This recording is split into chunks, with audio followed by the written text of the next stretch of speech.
Hello, everybody. My name is Joy Ohakwe. I am here to present a prevention of domestic violence. Domestic violence can be physical or psychological, and it can affect anyone of any age, gender, race, or sexual orientation. It may include behavior meant to scare, physically harm, or control a partner.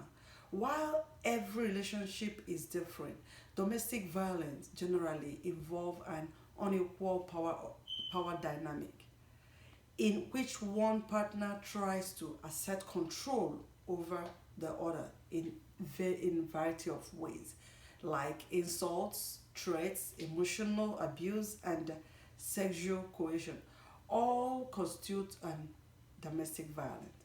Some perpetrators may even use children, pets, or other family members, your valuables, as emotional leverage to get the victim to do what they want, like a boyfriend holding on to the girlfriend's child, knowing that the girlfriend is a single mother, and they want her to do what he wants her done, and telling the girl, if you don't do this, remember you have a child at home. I can abuse her. I can report you to authority. I can do this. If there's any way he can have any leverage over her. So, saying that, victims experience diminished self worth, anxiety, depression, and a general sense of helplessness that can take time and even often professional help to overcome. A clinician who works with victims of domestic violence, maybe in a clinic, hospital, any healthcare setting, may be able to help an individual extract her or him from this situation, as well as offer psychological support. Please get help with domestic violence today. Women are most of the battered party in a relationship, though men are frequently victimized too. In both heterosexual and same-sex relationship, more than 38 million American women have been victims of domestic violence. 10% of American women will be raped by intimate partners in uh, their lifetime, and intimate partners, usually men, are responsible for killing one third of of female victims annually. Most research on domestic violence focus on victims, but what about the abusers? New research has exposed why abusers behave as they do and reveal ways to identify them.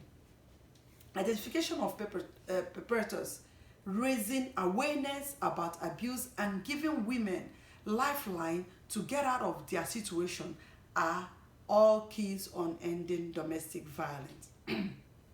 Let's take the signs to identify abusive situation. Number one, know the signs. Domestic violence can happen to anyone: white, black, young, old, rich, poor, educated, not educated. Sometimes violence begins early on a relationship, and other times it takes months or even years to appear. But there generally are some warning signs. Beware of the following red flags an abuser may exhibit at any point in a relationship: being jealous of your friends or time spent away from your partner, discouraging you from spending time away from your partner, embarrassing or shaming you, controlling all financial decisions, making you feel guilty for all the problems in the relationship, preventing you from working, intentionally damaging your properties. Let me explain more on this. The the abuser is so jealous, so controlling that he will say, you have to go there, you have to do this. Those are warnings. Everything he says or she says goes, not what you say. They have no shame in seeking help or looking for an escape. You are not responsible for what has happened, but you are responsible for what happened next. You have the power to help yourself. That is what we'll be telling these victims. Most domestic violence, date, rape, and other relationship usually can be prevented or stopped through knowing and using relationship safety strategies and skills. The following articles is from our Full Power Relationship Safety Skills Handbook for Teens and Adults. So if you go there, there's a reference there. For many years, the organization has taught workshop for programs serving people who are at risk of who are at risk or survivors of domestic violence and dating violence. Imagine joining you in the living room of a safe house full of women who are asking with great sadness and some depression what it is like being in that kind of relationship. How did I end up with this situation?